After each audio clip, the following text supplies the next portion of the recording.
sa gitna ng isang walang awa na taglamig, kung saan ang mundo ay natatakpan sa isang nagyayalong saplot, mayroong isang nag-iisa na figura, ang mangangaso ng lobo.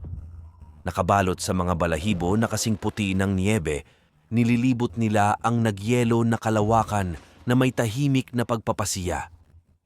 Ang kanilang mga yapak ay hindi nag-iiwan ng bakas dahil sila ay gumagalaw sa biyaya at palihim ng mga nilalang na kanyang hinahabol. Ipinanganak dahil sa pangangailangan at pinapagalitan ng hindi nagpapatawad na sipon, ang mangangasunang lobo ay isang master ng kaligtasan. Ang kanyang mga pandama ay masigasig, pinalakas ng mga taon na ginugol sa ilang naaayon sa pinakamadaling pagbabago sa hangin o sa pinakamahinang kaluskos ng mga sanga.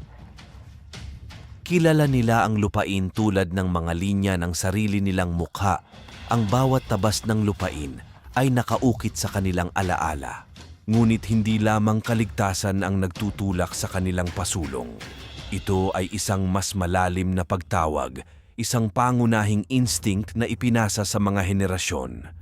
Sapagkat ang mangangaso na lobo ay hindi lamang isang hayop, ngunit isang tagapag-alaga ng balanse sa pagitan ng tao at hayop. Sa isang mundo kung saan ang linya sa pagitan ng mandaragit at biktima ay malabo, sila ay nakatayo bilang isang balwarte laban sa pagsalakay ng ligaw. Ang kanilang biktima ay tuso at mailap, isang nilalang na nag-iisa at may likas na ugali. Ang lobo ay gumagalaw na may tuloy-tuloy na kagandahan, ang makinis na anyo nito na walang putol na pinaghahalo sa manyebe na tanawin. Ngunit ang mga ngaso ay matiyaga. Ang kanyang pasya ay hindi sumusuko gaya ng nagyayelong lupa sa ilalim ng kanilang mga paa. Alam nila na para dayain ang biktima, dapat mag-isip tulad ng lobo upang mahulaan ang bawat galaw nito bago pa man nito makilala ang sarili. At kaya nagsimula ang paghahabol. Sa pamamagitan ng napakalamig na at umaalulong na hangin, sinusubaybayan ng mga lobo ang kanilang biktima na may iisang pag-iisip. Ang bawat hakbang ay naglalapit sa kanya sa kanilang mailap na biktima. Ang bawat tibok ng puso ay isang patunay ng kanilang hindi natitinag na pasya.